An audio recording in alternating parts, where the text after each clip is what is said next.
J'habite au 18e, surtout la rue Le Pic, depuis environ 60 ans. Et j'ai connu les marchés qui ont été créés sous Napoléon Ier, les petites charrettes qui n'existent plus maintenant.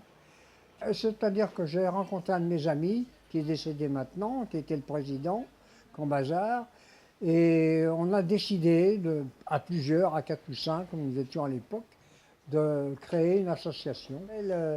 L'école libre des chats de Montmartre. Enfin, je suis un des derniers fondateurs parce que tous sont disparus.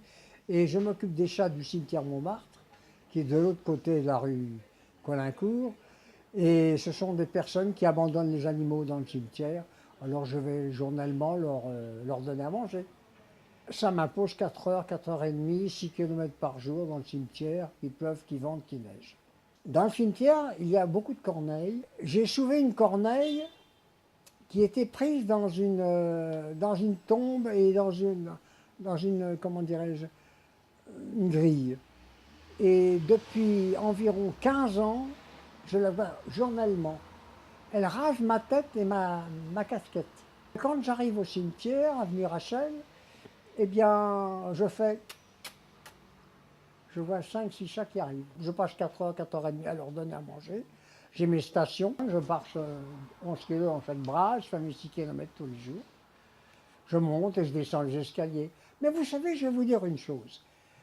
L'âge importe peu. Ce qui compte, c'est l'esprit. Et l'esprit vous aide à avoir de la force.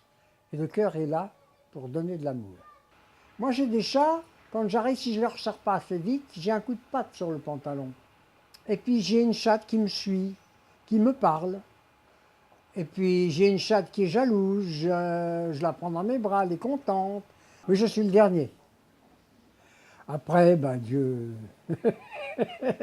mais tendra sa main. Hein. On doit juger sur ce que l'on voit.